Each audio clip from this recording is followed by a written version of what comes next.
Today we're breaking down the cost of buying a house in today's market here in Louisville, Kentucky. Now, if you're new here, my name's Spencer Lowe. I'm with United Real Estate Louisville. I've been selling real estate here in Louisville since 2019. Make sure you click that subscribe button as well as the bell notifications so you don't miss any other market update videos or any other buyer and seller tip videos just like this one is. With all that being said, let's jump into it. Now, before we get started, down below, I've got my 7 most expensive buyer mistakes that buyers make when they go to buy a house. So I've got linked that down below. It's free to download, so make sure you go and grab that after this video.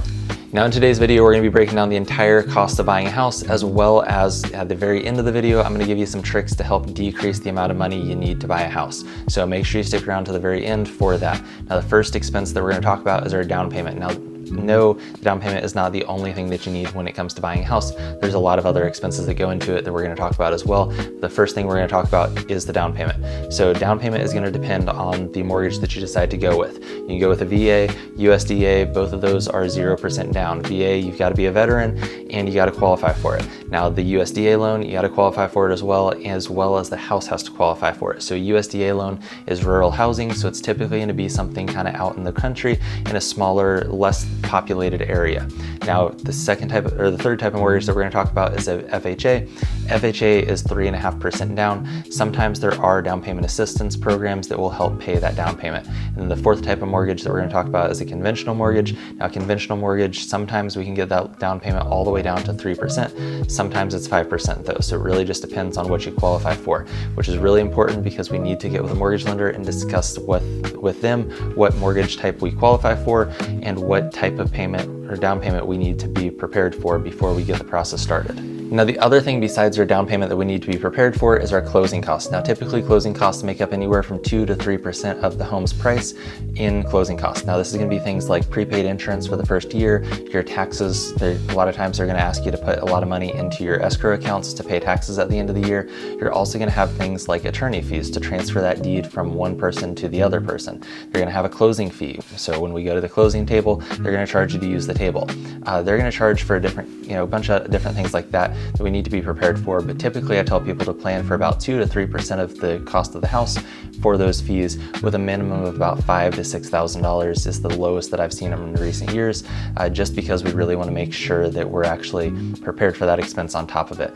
If you just think you need the down payment and then you get hit with another 2 to 3% on top of that, it really surprises people. So we want to make sure that we're prepared for that before we go into it. And the best way to do this is actually to go to your mortgage lender and get pre-approved and then ask them for a loan estimate. And that's going to break down all the fees that's going to go into buying that house. It's going to break down the closing costs. It's going to break down your down payment. It's going to give you a full outlook of what you should expect to bring to the closing table, which is really important when you go to buy, is to know exactly how much you're actually buying that house for, as well as knowing the exact out-of-pocket expenses it's going to cost you for a house in that price point.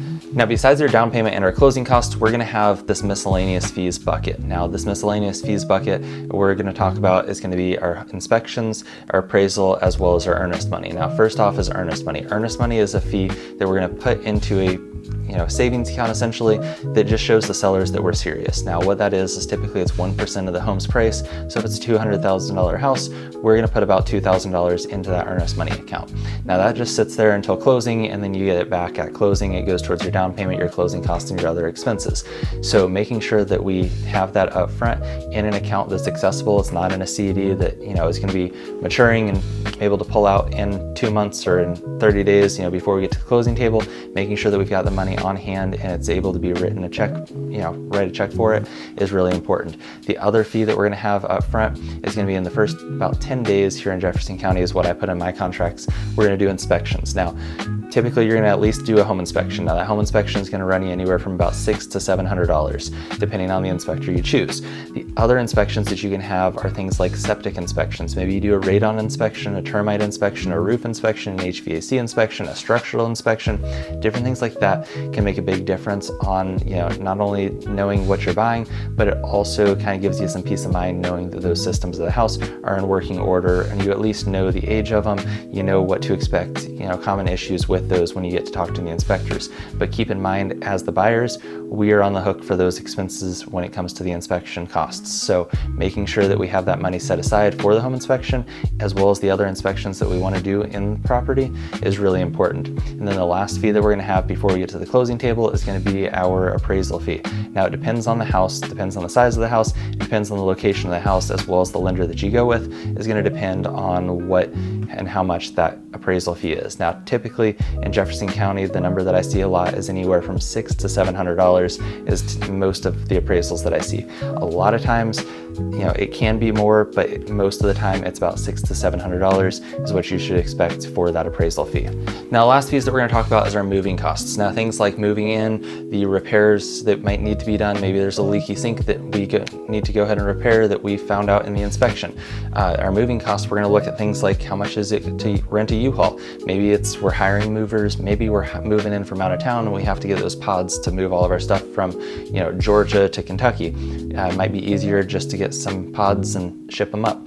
The other thing that we're going to look at as well is going to be the cost to rekey the house. So a lot of times when you buy a house, sellers are going to give you all the keys they have, but sometimes there's floating keys around with, contractor still has a key, maybe, brother-in-law has a key. It's always a good idea just to go ahead and have the house rekeyed once we move in, or replace the locks on the doors before we move in, just so that way the house is secure.